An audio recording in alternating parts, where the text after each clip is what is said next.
Oi, gente querida, tudo bem? É uma coisa impressionante essa percepção, esse olhar do Evangelho e como ele nos ensina tudo acerca da resposta da natureza humana. Mas antes de eu prosseguir aqui, eu quero lembrar, nós precisamos, por causa do algoritmo, eu particularmente estou livre disso, mas o algoritmo come. Inscrição, você tem que entrar aí, se não se inscreveu, inscrever-se no canal, clicar no sininho e dar o seu like. Essa é a alimentação do algoritmo. Ele é famigerado por essas coisas.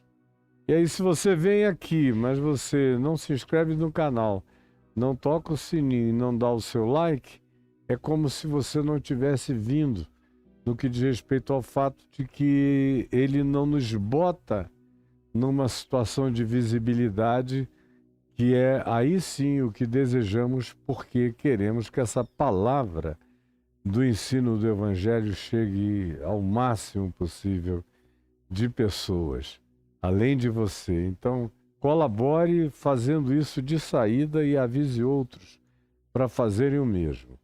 Eu quero, antes de tudo, lembrar que a gente está num contexto, e já faz tempo, quase tudo no Evangelho, nos coloca sempre diante de três grupos. Você tem uma presença dos apóstolos e discípulos de Jesus, tem a presença das multidões, que são grupos que vêm, que passam, que ficam, que buscam, que procuram ouvir, entender, ser curados, ser tocados ou receber algum benefício para as suas necessidades. E tem um grupo que se larga de Jerusalém, se abuleta em qualquer outro lugar onde Jesus esteve. Quando a gente estava com Jesus na Galiléia, que foi a maior parte do tempo, vocês viram como eles enviavam esse séquito de cães religiosos raivosos, pitbulls da ortodoxia impiedosa, do fanatismo e do desejo de encontrarem ocasião, inclusive, para eliminarem, para matarem Jesus. Isso já está mais do que óbvio. E depois que ele chegou em Jerusalém, isso fica absolutamente evidente, porque é a casa dos sacerdotes, dos sumos sacerdotes, dos saduceus, que é uma seita, uma denominação de sacerdotes, de levitas e de pessoas que, em geral, tinham uma posição social bastante elevada e acadêmica também. Era a casa dos fariseus, era a casa dos herodianos, era a casa da aristocracia, era a casa das autoridades romanas, que variavam entre o palácio e a Fortaleza Antônia e a Cesareia Marítima. Esse era o caminho que eles mais faziam, os romanos. Essa é a casa do poder, é Jerusalém. E é para esse lugar que Jesus vai, lembram? Montado naquele jumentinho e entra. E quem é que estava lá esperando o tempo todo? Ele purifica o templo e isso gera uma convulsão entre as autoridades, os principais sacerdotes e os escribas, conforme diz o capítulo 21, verso 15. Aí vem a figueira sem fruto, a hipocrisia, aquela pergunta sobre fé e a resposta dele e a conclusão, a síntese que eu ajudei você a ver, que onde há hipocrisia não há fé e onde há genuína fé não há hipocrisia. E no verso 23 desse capítulo 21 já se começa dizendo que no dia seguinte ele chega ao templo, no mesmo dia, depois da figueira amaldiçoada, ele entra no templo, já tinha começado a ensinar, quando vieram e se aproximaram, acercaram-se à palavra. Ficaram bem em volta, aquele séquito raivoso de principais sacerdotes, de anciãos do povo, querendo saber, perquirindo, indagando raivosamente, com que autoridade tu fazes isso? Quem te deu essa autoridade? E essas demandas todas que nós já vimos aqui. E eles receberam respostas simples e adequadas de Jesus, que tirou onda divina com a cara desses palhaços, e ainda tiveram que engolir essa afirmação de Jesus a eles. Em verdade, eu vos digo que muitas prostitutas e os seres humanos mais abjetos e marginais da sociedade estão diante de vocês, anos-luz no reino de Deus, porque vocês só sabem rejeitar a palavra de Deus. Vocês vivem apenas das montagens doutrinárias que vocês criam para manipular, para controlar, para dominar, para exercer autoridade e dominação sobre as pessoas, sobre o povo, sobre os pobres, sobre o dinheiro das pessoas. E em terra de cego, mesmo idiotas como vocês são reis, e vocês se aproveitam disso tudo. E ouvem isso, e cada coisa que eles ouvem de Jesus os deixa com mais raiva ainda. Aí Jesus conta aquela parábola dos lavradores maus e associa a história toda dos caras que mataram todos os servos do dono da vinha, porque os religiosos entraram na história como meros arrendatários que estavam ali para prestar um serviço e pagar o que deviam.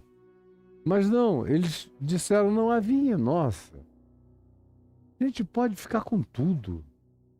E foram matando todos os profetas, todos os servos, todos os enviados, e por fim o dono da vinha mandou seu próprio filho, e eles disseram: matemo-lo e apoderemo-nos da herança. Vamos matar o filho e tomar conta de tudo que diga respeito a Deus. A gente fala por Deus, representa a Deus. Se a gente tirar o filho da jogada, nós determinamos as cartas. E foi o que eles fizeram. Mataram o filho e tentaram dar as cartas o tempo todo. E depois disso, eles se transformaram numa outra potestade. Eles próprios continuam presentes e hoje estão de volta na mesma terra aonde Jesus esteve quando eles praticaram todas essas maldades contra o filho. Agora eles estão maltratando milhões de outros filhos, mas estão lá. E surgiu uma outra potestade chamada cristianismo, mas que tem uma equivalência total. São irmãos gêmeos desses sacerdotes, fariseus, saduceus, religiosos, dominadores. É a mesma coisa, não muda nada.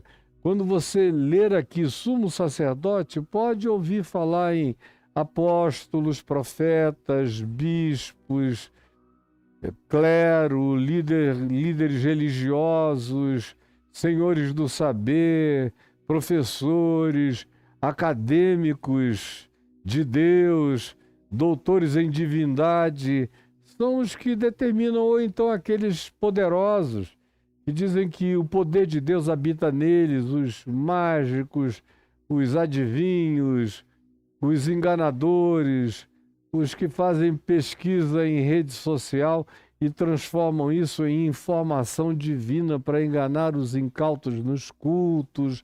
E toda essa Babel é levada à trilionésima potência que acabou se instalando à nossa volta. É tudo igual, não muda nada. O que foi para os religiosos judeus é a mesma coisa que entra melhor ainda nesses que são os grandes apóstatas dos nossos dias, porque esses são piores do que os judeus, porque usam o nome de Jesus dizendo, ele é o nosso Senhor, e existem contra tudo que ele disse, fez, ensinou, encarnou e mandou que a gente cumprisse. Então esses são piores ainda, são mais horrorosos. Mas quando Jesus terminou dizendo que aquela parábola da vinha era para aqueles religiosos, e que eram eles que estavam falando já em matar a Jesus, em aproveitarem a primeira oportunidade de vazio, de desatenção, de ninguém olhando, ou de montagem de circunstancialização homicida para liquidarem-no como vieram a fazer posteriormente, eles estavam ali o tempo todo ouvindo isso, como diz o verso 45. Os principais sacerdotes e os fariseus ouvindo estas parábolas, Jesus já tinha acabado de contar duas, entenderam que era a respeito deles que Jesus falava. Como os religiosos dos nossos dias, sejam judeus ou sejam do cristianismo, que me ouvem pregar esse evangelho, eles entendem, meu Deus, eles entendem que é acerca deles que Jesus está falando. E ficam com ódio, e ficam buscando oportunidade para calar você, para silenciar para sempre, para colocar o povo contra você, para mentirem, caluniarem, para fazerem tudo o que eles podem, já que por enquanto, no momento, eles não podem mais matar, eles matam a honra, o respeito, a integridade intelectual, o compromisso de vida com o Evangelho, a genuinidade da fé, tudo que você faz, vive, expressa, manifesta a sua vida toda, eles se juntam para relativizarem de maneira mortal em relação à sua existência. E buscam a ocasião de fazer a liquidação total de você. Eles só cada vez se intimidam mais na medida em que eles veem mais gente te seguindo, mais gente andando, mais gente te levando a sério de novo, e novas gerações, e novos grupos humanos que dizem não fala não que eu tô vendo. Mas eles buscam ocasião para ver se criam situações de emudecimento das vozes de Jesus entre nós para sempre. Mas Jesus não se cansa, como nós, em nome dele, tampouco. Então, o capítulo 22 diz, de novo, entrou Jesus a falar por parábolas. Outra vez, estão ameaçando, Jesus está vendo os olhos chamejantes deles, os dentes brilhantes, a boca babante, a raiva que eles têm, esse ódio, eles se controlam tanto que vão ficando doentes de raiva, mas não param de assistir persecutoriamente a Jesus, como não param de assistir persecutoriamente a tantos quantos estejam vivendo e anunciando justo e piedosamente o Evangelho de Cristo Jesus. Eles não conseguem não vir, eles não conseguem não falar, eles não conseguem rilhar os dentes de ódio e eles vão ficando doentes de Jesus. O Jesus que cura, na mesma medida, adoece os que trabalham contra o Evangelho. O Jesus que cura, na mesma medida, adoece aqueles que odeiam os que vivem, ensinam e encarnam o Evangelho e não conseguem ir embora. Eles têm um ódio tão fascinado, eles admiram tão invejosamente e invejam tão admiradamente e sentem um ciúme tão admirado e uma admiração tão enciumada e uma inveja tão ciumenta e um ciúme tão invejoso. Eles são doentes por aquele que cura, mas eles não querem se submeter à autoridade dele, à palavra dele, serem simples como ele, viverem como ele, então o odeiam. E dizem que o sarrafo dele é muito alto e ele é utópico, o odeiam. Agora, o odeiam tanto que morrem dele. Tem muita gente lutando contra o evangelho e que não vai a lugar nenhum, nem trepa, nem sai de cima, não chove, nem molha. Ficam aí o tempo todo, se acercam e odeiam, mas não saem, não conseguem silenciar, não conseguem te esquecer, não conseguem te abandonar, não conseguem ir embora. Eles não veem, eles não tocam, eles não querem que ninguém saiba, eles criam até perfis falsos, mas eles estão vendo de dia e de noite. E não sabem que, diante da autenticidade desse Jesus que eu estou apresentando, ou a pessoa é curada, porque acolhe e aceita, é curada de muitos males, ou ela fica doente de todos os males vinculados ao ódio, à ira, à raiva, à animosidade, à inveja, ao ciúme, à admiração patológica, que é o que eles manifestam aqui. De um lado é uma estupefação, que coisa fascinante. De um outro lado é um ódio enorme, mas não é sobre nós que isso está, essa graça não nos habita. Então, se não nos habita, liquidemo-lo. Matemos o Filho, matemos o Evangelho, silenciemos o Evangelho e apoderemo-nos do reino, falaremos sozinhos e ditaremos as regras e as normas e controlaremos todo esse povo que não sabe discernir entre a mão esquerda e a mão direita. Pois bem, de novo, todavia, sem temê-los, sabendo que eles estão ali como esses entes pitbulls, Jesus fala outra parábola. A anterior tinha sido sobre trabalhar na vinha e prestar contas honestamente, sinceramente, gratamente, porque eles tinham recebido tudo pronto, tudo feito. Não tinham tido que gastar nada, receberam tudo pronto, até as sementes, até os silos, tudo pronto. Era só plantar, regar, colher, separar o que lhes era para sobrevivência e pagarem o tributo devido ao dono da vinha. Mas não, eles quiseram ser os donos da vinha, os donos do reino, os donos da igreja, os donos da congregação, os donos do povo, os donos da fé, os donos até das superstições, os fabricantes de crenças, os controladores da alma. Matemos o Filho, porque aonde há evangelho, o evangelho atrapalha os nossos interesses. Onde tem profeta genuíno de Deus pregando o evangelho de Deus, isso atrapalha os nossos interesses.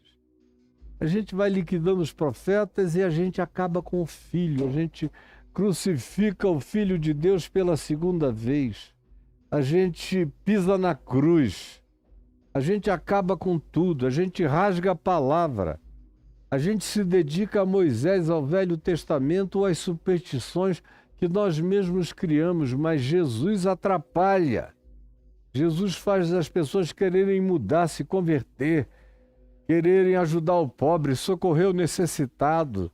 O dinheiro vai para longe de nós. A gente quer crenças que façam as pessoas dependerem da gente e viverem para atenderem às demandas e às nossas explorações, como vocês bem sabem. E aí vem Jesus, sabendo que eles estão tramando a sua morte, mas não está nem aí, sabendo que eles querem acabar com tudo que diga a respeito a ele, mas ele, Jesus, não está nem aí. E lhes diz: O reino dos céus, que é um equivalente sinônimo ao reino de Deus. O reino dos céus é semelhante a um rei que celebrou as bodas do seu filho. E aí é Jesus agora aqui parado, imaginando a presença dele no mundo e imaginando tudo que ele faz no mundo, as curas, os benefícios, os milagres, as palavras de graça, de reconciliação, de perdão, de devolução da saúde aos enfermos, de reconstituição física, orgânica, mental, espiritual, psíquica, relacional dessas pessoas, oferecendo-lhes o melhor da vida possível na circunstância em que cada um estava vivendo naquele primeiro século, especialmente onde Jesus passou mais tempo, que foi a Galileia. E ele imaginando tudo isso, as alegrias, a água que se transformou em vinho, os 5 pães e 2 peixinhos que alimentaram milhares, depois os 7 pães, com pouca coisa, que alimentou outros milhares, e a alegria das pessoas, e o cumprimento da profecia de Isaías, que diz: apareceu-lhes a luz aos que viviam na região da sombra da morte, deste alegria a este povo, como ficam alegres os ceifeiros no dia da ceifa, no dia da colheita. Esse povo se alegrou. Jesus, agora, está com a mente tomada por tudo quanto ele fez, por toda a gravidez de alegria do reino dos céus que ele inseminou no coração humano por onde passou. E conta uma história ilustrativa para esses religiosos com ódio e querendo matá-lo, que tinham vindo da parábola dos que tinham matado o filho. E era Jesus pronunciando a sua morte e dizendo: vocês estão pensando que eu não sei? E vocês imaginam que se me matarem, vocês ficam donos de Deus, do monoteísmo, da Escritura, vão falar em nome de Deus sozinhos e vão dar as cartas para sempre, como já dão hoje, e vão continuar a dar? Eu sei qual é o objetivo de vocês, para que vocês trabalham, quais são as ganâncias que tomam conta cobiçosamente dessa alma diabólica de vocês. Eu sei. Então, prestem atenção em mais uma historinha que eu tenho para contar. Aí ele olha para cima e ele pensa no reino dos céus, no que está presente ali nele, no que ele encarna, no que ele já trouxe para quem quis, para quem veio, para quem creu, para quem aproveitou. E para tantos quantos, olhando para o Pai, viessem a crer ainda. E ele olha e a mente dele cria essa parábola. E ele diz: o reino dos céus é semelhante a um rei que celebrou as bodas do seu filho. Eu estou aqui, enquanto vocês imaginam em como me matar, o meu Pai está celebrando as minhas bodas com os homens, o meu casamento com a humanidade, a minha conjugalidade com os pobres, os oprimidos, os desprezados, os publicanos, os marginais, as prostitutas, os seres que não tinham nem coragem de se confessar nos dias deles. Se fosse hoje, ele diria: os LGBTQIA+, vos precedem no reino dos céus, muitos deles. Enfim, ele está dizendo: o meu Pai em mim está em estado de bodas com a humanidade, com todo aquele que está reconhecendo a bondade, a festa, o manjar, a alegria, a celebração de Deus encarnada na minha vida em favor de todos os seres humanos. É isso que Jesus está dizendo, são as bodas do Filho, se casando em amor com todo aquele que crê, que busca. Então, ele prossegue contando e transformando essa presença dele entre os homens numa história de festa, de celebração. Então enviou os seus servos a chamar os convidados para a festa, para as bodas. Assim como no passado ele tinha enviado os profetas, chamando pessoas a se arrependerem e provarem o melhor de Deus. Como diz o Salmo 81, quando afirma, abre bem a tua boca e eu tá encherei. Ah, se o meu povo me escutasse, se o meu povo me ouvisse, eu o sustentaria com o trigo mais fino e o saciaria com o mel que escorre da rocha, mas o meu povo não me quis ouvir. É o que acontece o tempo todo. Ele já tinha enviado os servos, que na parábola anterior foram mortos, até que ele manda o filho, e eles disseram, matemos o filho e apoderemos-nos na herança. Agora aqui ele recomeça a história por um ângulo de felicidade, não de trabalho. Enviou os servos a chamar os convidados para as bodas. Ele está dizendo para esses sacerdotes, fariseus, escribas, religiosos, com vontade assassina e homicida, com espírito mentiroso, caluniador dentro deles, que originalmente eles tinham sido convidados para fazer parte dessa festa de Deus. Mas eles nunca quiseram desde o início, eles não queriam desde sempre. Nunca houve uma geração deles que tenha querido de verdade por inteiro, nunca. De Abraão para frente, é sempre ambivalência, é sempre ambiguidade. Aí vai, na casa de Isaac é ambivalência, ambiguidade. Na casa de Jacó é ambivalência, ambiguidade. Entre os filhos de Jacó é ambivalência, ambiguidade. E vai ficando cada vez pior, e morte, e incesto, e genocídio. Tudo que os filhos de Jacó praticaram. Aí vão para o Egito e se corrompem de tudo, e de todas as formas possíveis. Aí vai Moisés, é enviado, nem aquela geração não pôde nem entrar na terra que supostamente geraria leite e mel, e nunca gerou leite e mel para ninguém, foi sempre poeira, pedra, morte, sangue e escuridão.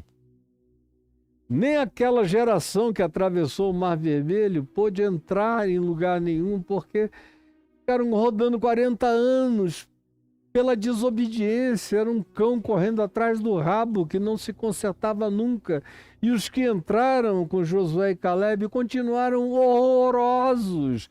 E as 12 tribos perversas, nem entre eles se entendiam, brigaram e houve um conflito fratricida entre eles e se separaram e se odiaram até o dia de hoje. As 12 tribos de Israel que são veneradas só existem como subjetividade, como projeção psíquica, porque na prática o remanescente daquelas outras 10 tribos que vieram na forma de samaritanos de volta para a terra são odiados e abominados até o dia de hoje, e a parentela toda que nasceu de Abraão através de Ismael e que são árabes e palestinos são odiados e abominados. Nunca houve uma única geração desse povo que não tenha querido matar os profetas, matar o filho, rasgar a palavra, começando lá atrás com a lei de Moisés, muito mais com o evangelho. Se eles não aguentaram o mandamento da tábua de pedra, que Paulo diz em 2 Coríntios 3 que era o ministério da morte, que só gerava para a morte, quanto mais o ministério da vida, da transformação, da rendição ao arrependimento, da nova existência. Isso é que era insuportável mesmo.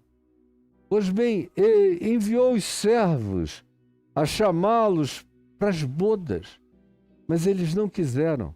Nem os profetas, não quiseram João Batista, não quiseram os apóstolos que foram de aldeia em aldeia, não quiseram ninguém que deu testemunho, nem os pobres, nem os cegos curados, nem os aflitos de nascença, todos os que saltaram pulando de alegria, dizendo: Ele me fez bem, foram perseguidos e abominados e expulsos e excluídos, porque o espírito era esse e é esse até o dia de hoje. E eu digo tristemente uma coisa: nada mudará. Enviou, mas não quiseram. Foram chamados para as bodas, mas não quiseram vir. Enviou ainda. Jesus diz: esse que é o Senhor do reino dos céus, que é o Pai dele, enviou ainda outros servos, com outro recado, como os apóstolos que chegaram com um outro recado. Está tudo perdoado, o reino de Deus chegou, está à mão, é só estender a mão e pegar. Peguem, peguem, peguem. Estendam a mão ou estendam para cima e peguem, peguem. Tirem o fruto, tragam a boca e comam. Mas eles também não quiseram. Enviou outros com outro recado e dizei aos convidados: eis que já preparei o meu banquete. Está tudo pronto. Não me façam passar essa vergonha. Os meus bois e novilhos cevados já foram até abatidos, estão no fogo e tudo está pronto. Não há mais nada a acrescentar, está feito. Vinde para as bodas. Era como quem dizia 2000 anos atrás: o reino de Deus pode ser inaugurado hoje, agora, já, se vocês se quebrantarem, se converterem da sua maldade, do seu espírito homicida.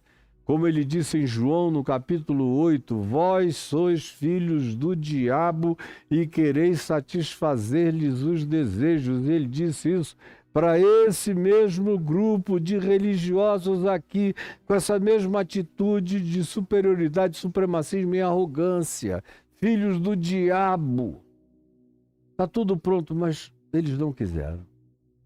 Porque tinha que se converter, tinha que abrir mão do poder, tinha que entregar toda aquela riqueza, tinha que acabar com aquele status de dominação, de beija-mão, beija-pés, de controle sobre as pessoas. E uma vez que o indivíduo é mordido por esse demônio espiritual, ele não consegue mais deixar de ser esse vampiro religioso, como aconteceu com esses, com todos antes desses e com todos depois desses, e acontece com todos hoje em dia.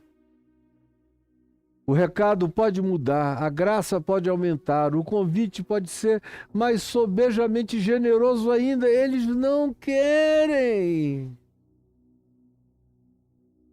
Porque eles não querem se desfazer do que eles acham que alcançaram como poder e controle para a vida deles. Então, as bodas do filho, a gente não quer saber disso, a gente está comemorando as nossas bodas, as nossas riquezas, as nossas ostentações, a nossa emergência, a nossa visibilização, a nossa fama, a nossa glória, as coisas que para nós são importantes. Nós já temos tudo o que queremos.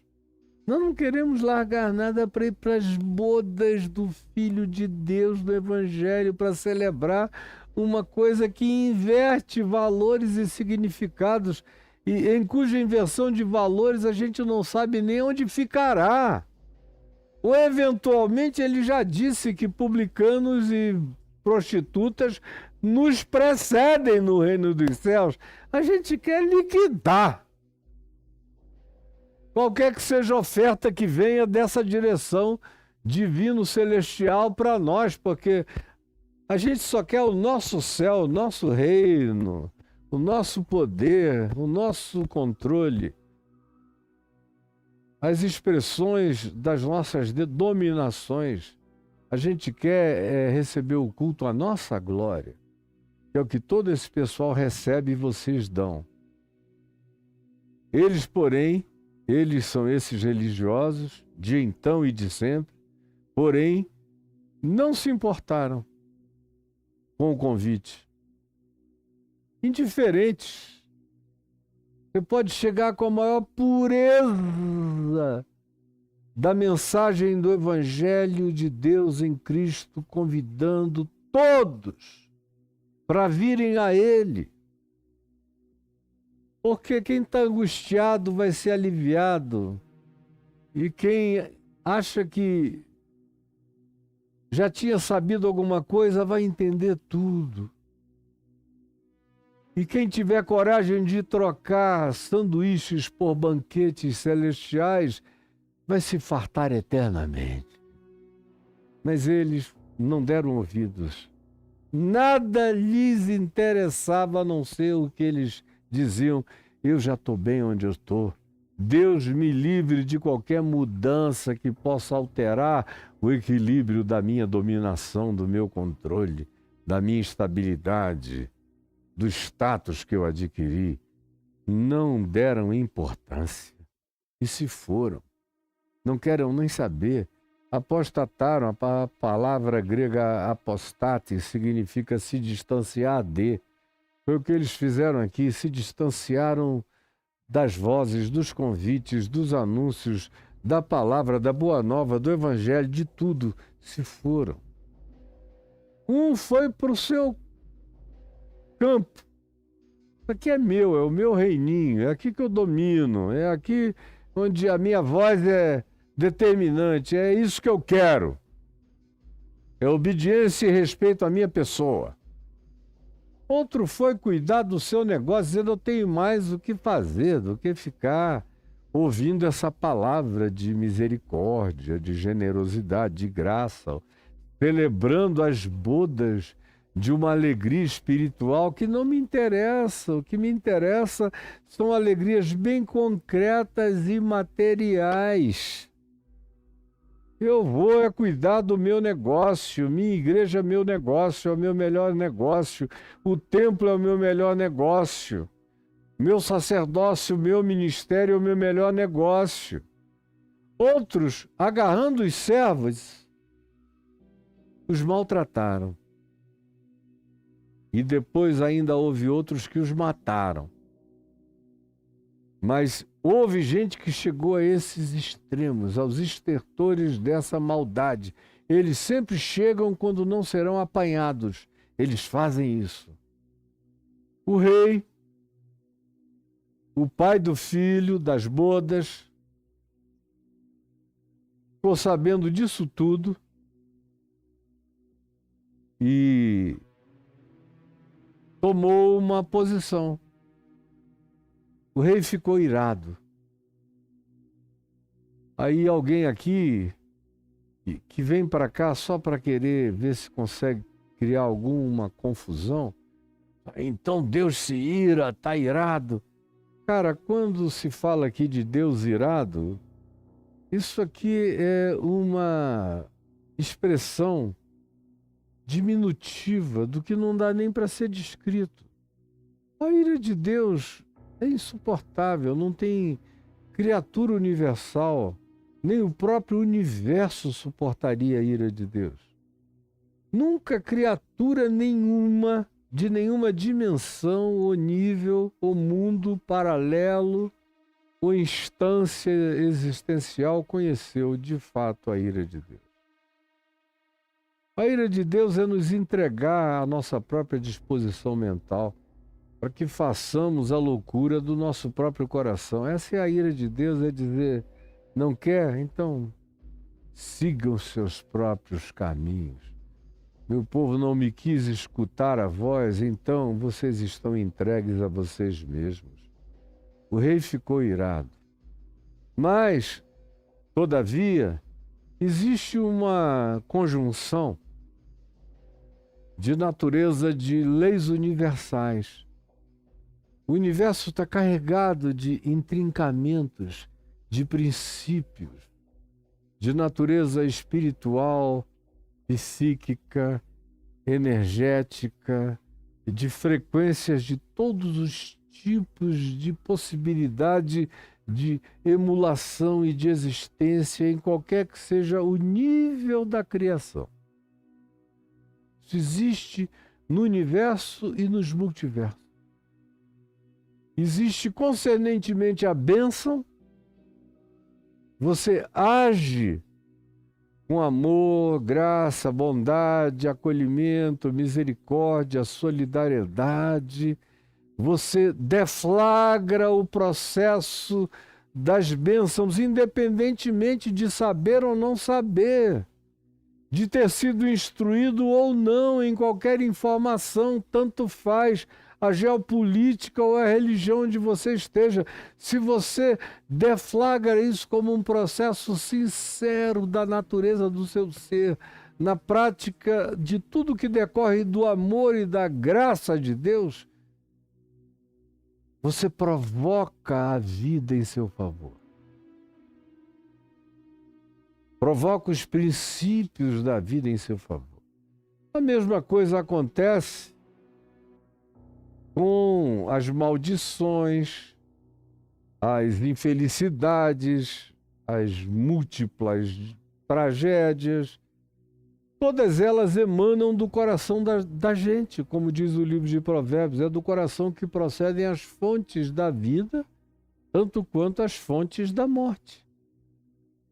E aí tem muita gente exalando ira e recebe ira, exalando ódio e recebe ódio, exalando antipatia e recebe antipatia, exalando a vontade da desgraça sobre os outros, isso se volta sobre ele. E frequentemente é a isso que se chama de ira de Deus nas Escrituras. Mas sincero e honestamente falando, está longe de ser qualquer ira de Deus. É o retorno daquilo que se diz quando é afirmado, pois aquilo que o homem semear, isso também ceifará. É isso que eu acabei de dizer, resumidamente, mas um pouco mais expandidamente do que no versículo. Aquilo que a gente semeia para o bem ou para o mal, volta. E não havendo linguagem, no nosso antropomorfismo a gente chama de ira divina, ou de alegria divina. Mas na realidade são os princípios pré-estabelecidos, que podem ser acionados pela fé, pela bondade, pela alegria, pela generosidade, ou podem ser acionados pelo ódio, pela indiferença, pela maldade. Você está o tempo todo em estado de semeadura na existência. Não há possibilidade de você não estar semeando algo, decidindo algo. Você está decidindo o tempo todo, até quando você diz, não estou interessado. Como foi o caso do primeiro grupo, não me importo com isso. Não precisa nem fazer nada tão drástico. Já tomou uma decisão. O rei ficou irado. E enviando as suas tropas, exterminou aqueles assassinos e lhes incendiou a cidade. O que é, nessa profecia de Jesus aqui em Mateus 22, uma alusão ao que veio a acontecer 40 anos depois dessa fala de Jesus, no ano 70, portanto, desta era,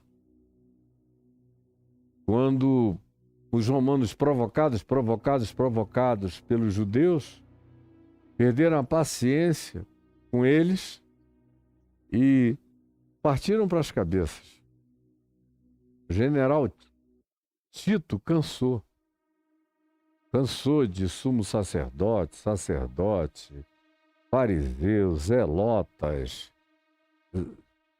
sicários, grupos revoltosos, fanáticos religiosos, aqueles chatos homicidas infernosos foram tão insuportáveis que o general Tito ficou cansado. E, conquanto houvesse ordem, inclusive de Vespasiano, dizendo, ó, não destruam tudo, porque tem muita riqueza aí pra gente. E o general Tito também tenha dito a mesma coisa, não destruam o templo, tem muito ouro, tem muita coisa preciosa que nós vamos levar para Roma, saquear e levar, mas que nada. Alguém deu um grito no meio da multidão sobre fogo e acabou que esse grito deflagrou um incêndio que queimou todas as coisas, não sobrou absolutamente nada e se cumpriu o verso 7 dessa profecia na parábola das bodas. O rei ficou irado e enviando as suas tropas, que foram os romanos, cumprindo aqui também uma profecia que você encontra em Isaías no capítulo 7, no verso 20, quando se diz lá que Deus tinha pegado o rei da Assíria e o tinha transformado numa navalha alugada para fazer barba, cabelo, bigode e ainda raspar os pelos pubianos do povo de Israel, mandando-os para o exílio pelados nas suas vergonhas e outros castrados nas suas maldades, lá atrás, nos dias de Isaías. E aqui é a mesma coisa. O general Tito é uma navalha alugada, Roma é uma navalha alugada. O rei ficou irado e enviando, olha, as suas tropas. Ele coloca o Império Romano a serviço de uma soberania superior, como de Nabucodonosor se diz a mesma coisa, ele é para mim uma navalha alugada para trazer juízo sobre Judá e Jerusalém. Na história dos povos, de vez em quando, alguém é navalha alugada para trazer juízo divino sobre a maldade de pessoas e grupos humanos perversíssimos, como alguns nos dias de hoje estão precisando e alguns estão na iminência de receberem. E precisam receber, para serem de alguma forma tratados, nem que seja por essa via. Enviando as suas tropas, exterminou aqueles assassinos e lhes incendiou a cidade. Foi o que aconteceu com Jerusalém nos anos 70.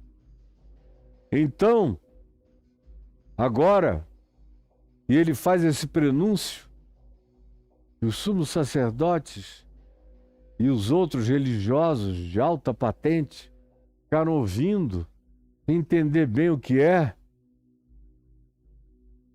Deve ser uma maldição contra a gente. Além de tudo, esse cara ainda é um traidor que deseja o mal da gente. Mas Jesus diz que o rei, o pai do filho para cujas bodas o evangelho fazia esse convite, o rei disse: ide, pois, agora para as encruzilhadas dos caminhos, os becos, para as putas, para os travestis, para os que estão em situação de marginalização social, religiosa, moral, do ponto de vista do supremacismo superior dos arrogantes.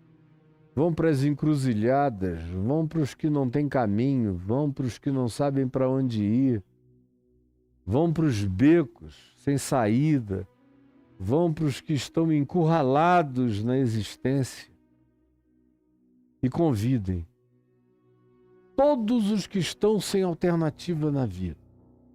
Em meu nome, em nome do meu Filho, dizendo: vinde a mim, todos vós os que estão cansados e sobrecarregados, e eu vos aliviarei.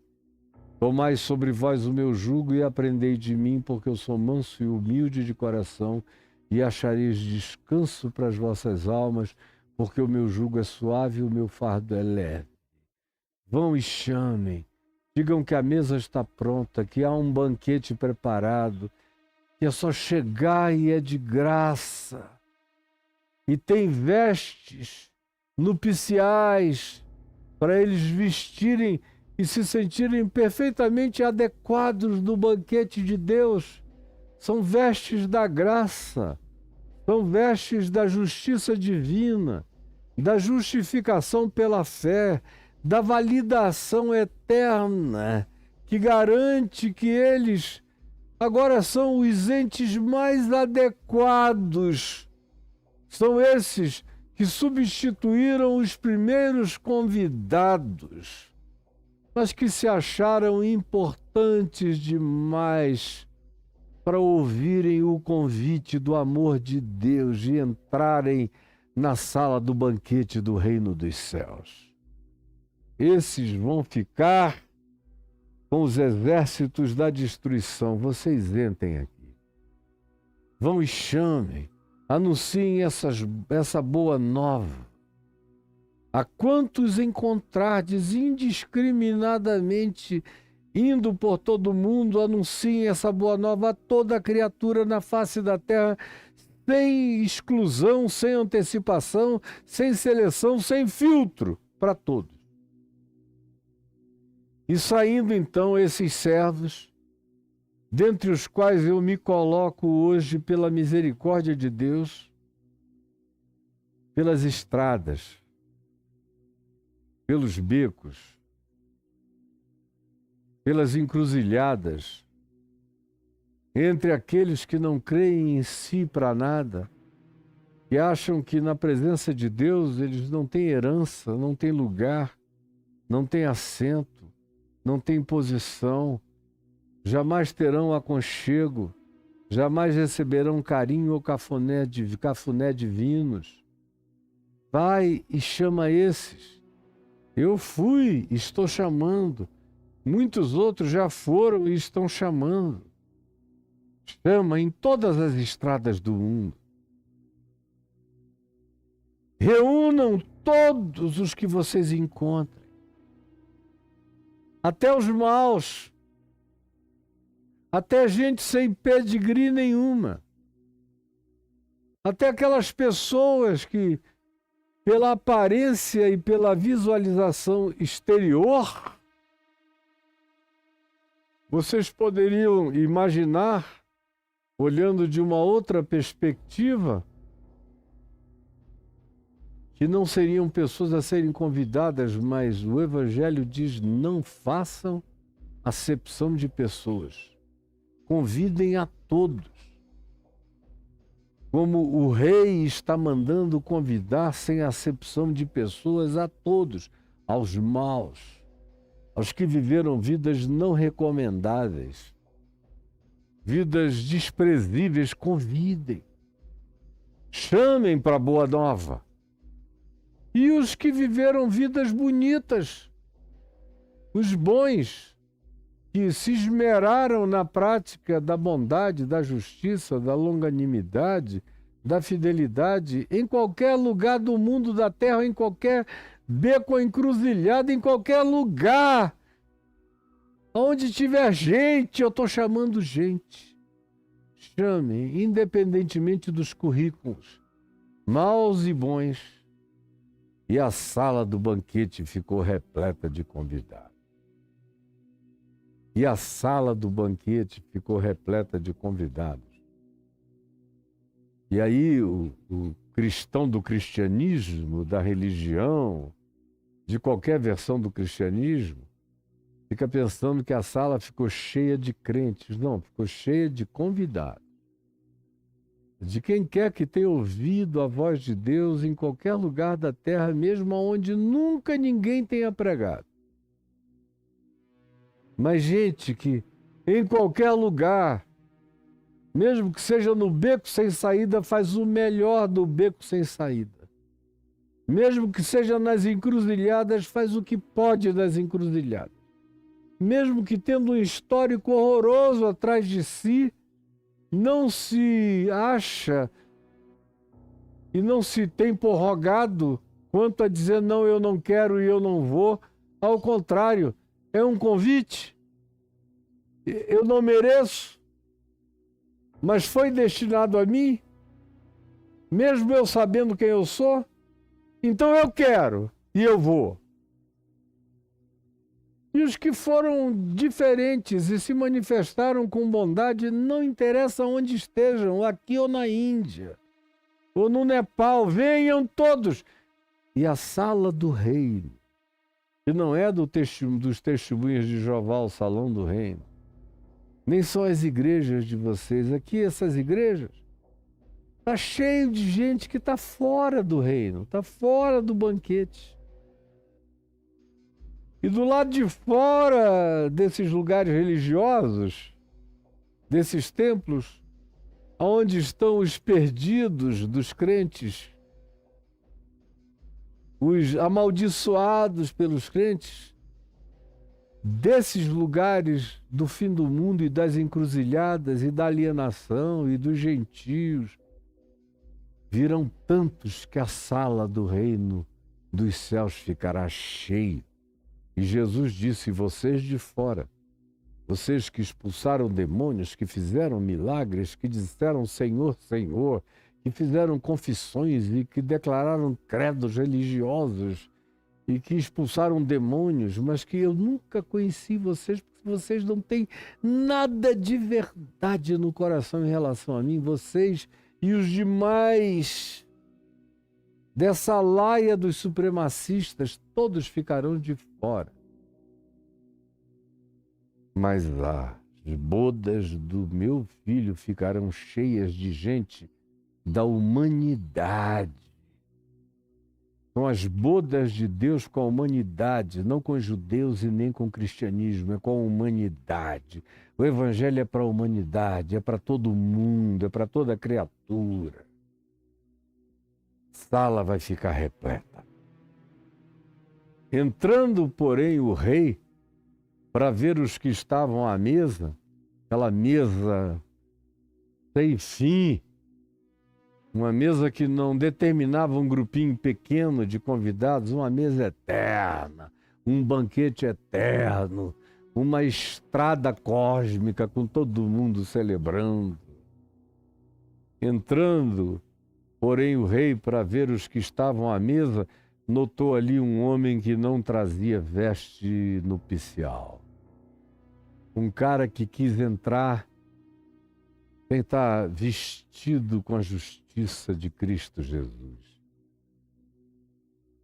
Ninguém entra nesse banquete sem estar vestido com a justiça de Cristo Jesus, como Paulo diz em 2 aos Coríntios, no capítulo 5, no verso 3.